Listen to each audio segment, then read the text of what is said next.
오늘 오전 12시쯤 중진 회의를 지금 한 결과가 언론 보도를 통해서 나왔습니다. 결론은 일단 비대위 체제로 가되 최대한 빠른 시간 내에 전당대회를 통해서 정상적인 대표를 뽑는다. 이런 어떤 트랙을 지금 설정을 한 것 같습니다. 지금 원내대표가 지난주까지 원래 임기였는데 지금 상황이 이렇게 되고 하다 보니까 원내대표를 이번 다음 달 5월 7일까지인가 한 달 정도 더 우리 원내대표의 임기를 연장했다라는 말씀을 제가 본 것 같은데요.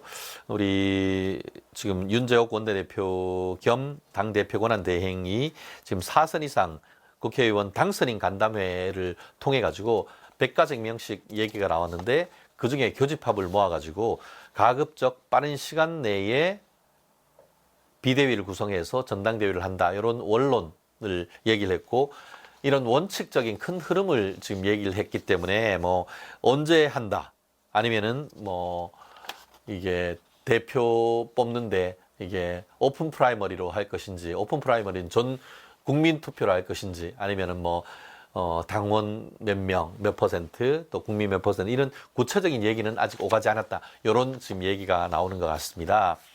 결국 현재 같은 경우에는 어쨌든 당대표를 최대한 빨리 뽑겠다라는 그런 얘기를 하고 있었고 또 총선 패배 원인에 대해서는 원인 분석을 적절한 시기에 할 것으로 생각한다라고 지금 얘기를 하고 있는데 다만 이제 지금 댓글도 나오고 있습니다만 최상병 특검이라든가 민주당과 또 조국당이 추진하고 있는 부분에 대해서 어떻게 받을지 이런 부분에 있어 가지고는 아직까지 논의가 되고 있지는 않은 것 같습니다. 사실 이걸 거부하는 것이 정말 어렵습니다. 현실적으로 그거를 민주당이 임의로 지금 진행을 할 경우 또 거부권 행사하고 또 복권 이렇게 할 경우에 국정의 어떤 그런 지지율이 더 떨어질 가능성 이런 부분이 있다 보니까 윤석열 대통령의 고민도 굉장히 깊어질 수밖에 없는 그런 상황인 것 같은데요. 사실 최상병 특검이란 덫이죠. 사실은 덫은 결국 민주당이 윤석열 대통령을 탄핵으로 가기 위한 징검다리로 놓은 덫이다. 이렇게 정치적으로 저는 표현을 하는데요. 뭐 사실 저도 그 사건과 관련돼서 제가 국방부에서 뭔가 담당하고 있는 그런 부분이 있어서 저도 이제 기록도 좀 보고 했던 기억이 나는데 사실 이 부분에 있어 가지고는 법률적으로는 제가 봤을 땐 직권남용이나 이런 부분이 되기는 현실적으로 저는 어렵다고 판단을 합니다. 그렇기 때문에 이게 특검을 한다 해서 이게 기소되고 이럴 가능성은 전 현저히 낮다라고 판단을 하거든요. 그렇기 때문에 내부적으로 또 탁월한 어떤 법률가들의 어떤 내부적인 검토를 거쳐가지고 어떤 위험 포인트가 있는지를 다 검토한 다음에 어떤 정치적인 맥락 제외하고 법률적으로 이런 부분에 대해서 어떤 충분히 대책이 가능하다라고 할 경우에는 이것을 통해 가지고 민주당과 서로 협상할 수 있는 카드로 하나 쓸 수 있다고 한다고 하면은 나름대로 그런 부분도 우리가 원내 대책으로서 좀 고민을 해야 되는 그런 부분이 아닌가 싶습니다.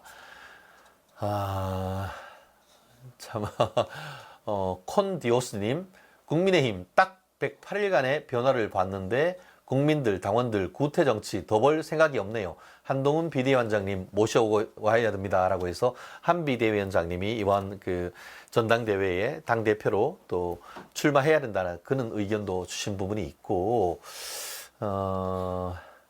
또 끝내줘요님 국민의힘 의원님들 정신 차려야 합니다.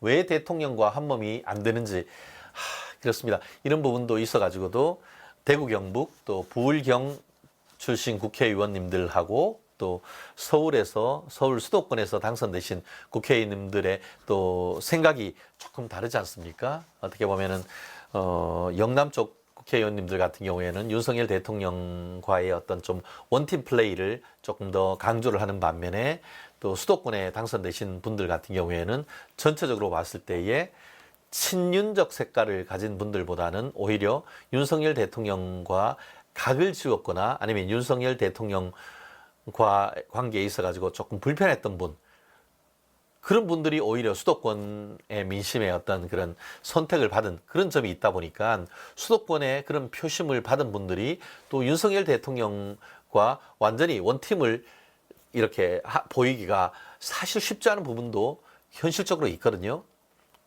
다만 그럼에도 불구하고 지금은 윤석열 정부인 것이고 윤석열 정부가 성공하기 위한 방법이 무엇인지 이런 부분을 우리가 고민을 해야 되는 것 같습니다.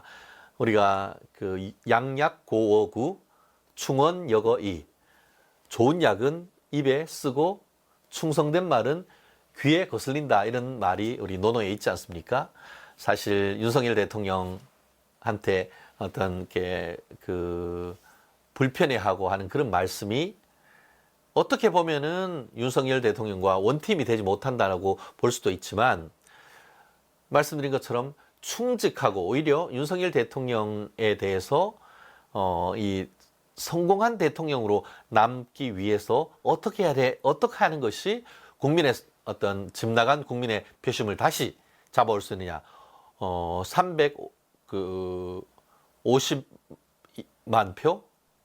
그 정도의 표를 다시 되찾아올 수 있느냐, 이런 부분에 대한 어떤 구체적인 액션 플랜을 얘기를 한다고 하면은 적어도 지금에 있어서 원팀도 중요합니다만 이 원팀을 하기 위해서 우리 국민의힘 당은 당대로의 어떤 그 방향타를 새로 잡고 또 용산 대통령실은 용산은 대통령실대로 국민의 눈높이에 맞는 어떤 전체적인 스탠스의 조율, 이런 부분이 이렇게 미세 조정이 돼 간다고 하면은, 그러면 그때서는 정말 시너지 효과를 낼 수 있는, 그 시너지 효과를 내기까지는 약간의 어떤 출렁임, 이런 부분은 좀 불가피한 부분도 없지 않다.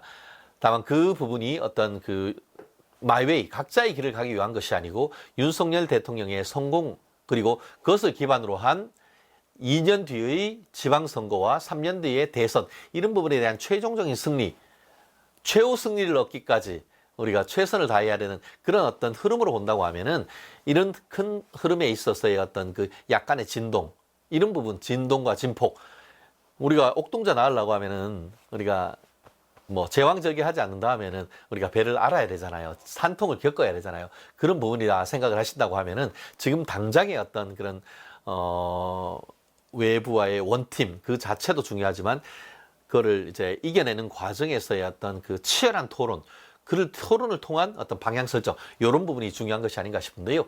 오늘 그 윤재욱 원내대표 같은 경우에는 원팀 정말 강조하시고 갈등보다는 이 상황을 하나로 뭉쳐서 나가야 된다, 그런 실질적인 당 대표 권한 대행으로서의 말씀, 저도 충분히 그 당 대표로서의 말씀은 충분히 원론적인 말씀을 이해하고, 대신에 구체적인 어떤 그 대안을 만들어가는 과정에서는 치열한 토론을 거치고 그에 따른 결과가 도출되면은, 그때는 정말 원팀으로 내가 내 마음에 들지 않는다 하더라도 그때는 밀어주는 이런 지혜가 저는 필요하다, 이렇게 봅니다.